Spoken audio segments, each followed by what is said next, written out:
চিন্তা করেছি? কিন্তু আল্লাহ বলেছেন ওয়ালা তাহিনু ওয়ালা তাহসানু ওয়া আনতুমুল আ'লাউনা ইন কুনতুম মুমিনিন।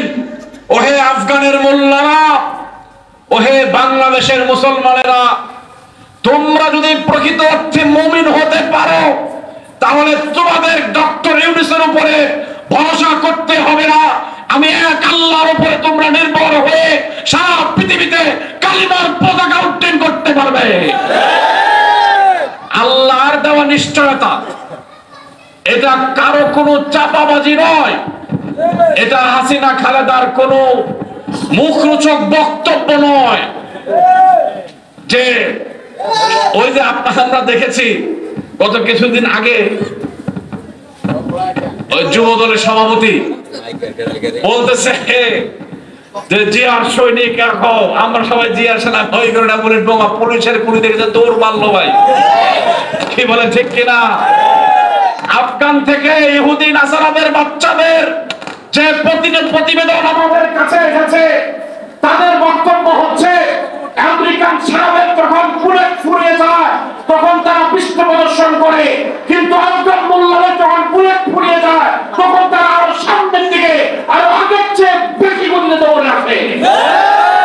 মুসলমানদের গুলি পিঠে লাগে না, বুকে লাগে। কোথায় লাগে?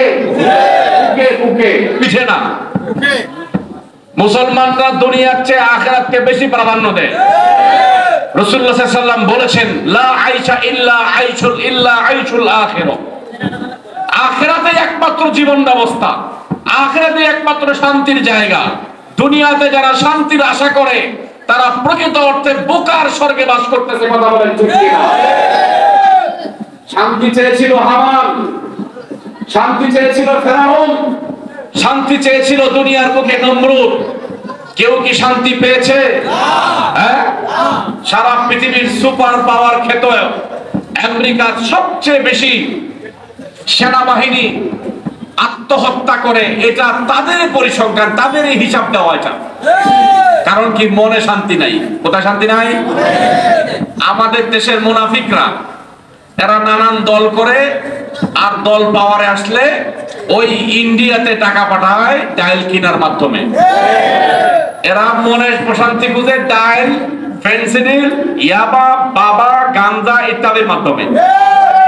এগুলি সেবন করার মাধ্যমে কারো অন্তরে জ্বালা কমেছে না বেড়েছে?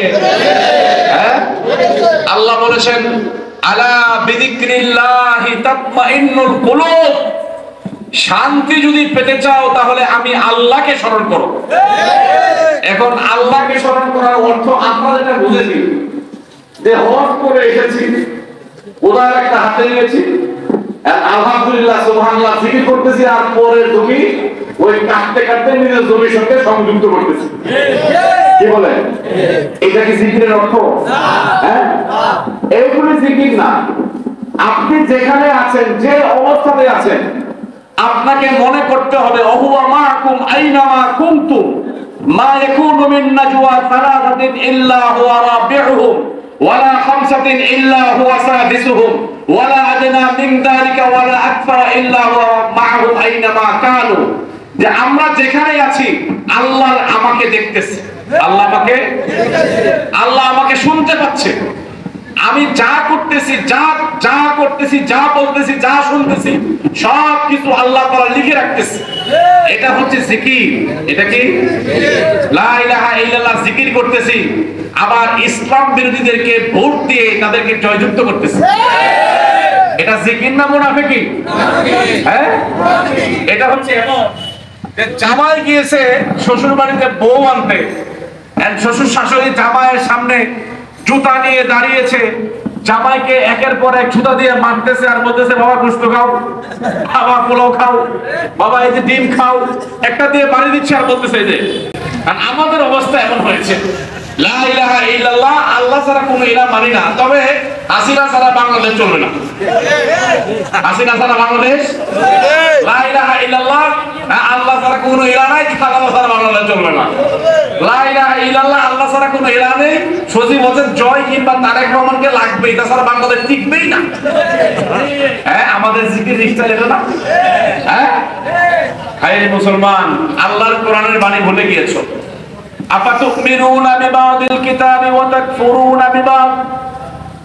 আল্লাহ রাব্বুল আলামিন বলেছেন, তোমরা কি কোরআনের কিছু অংশ মানবে আর কিছু অংশকে ছেড়ে দিবে নাকি?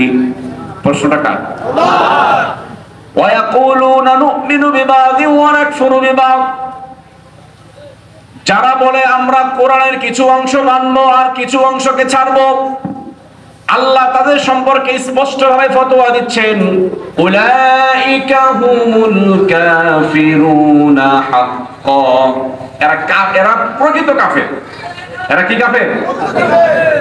যারা কিছু মানে আর কিছু মানে না। আপনাদেরকে সূরা ফাত থেকে কয়েকটি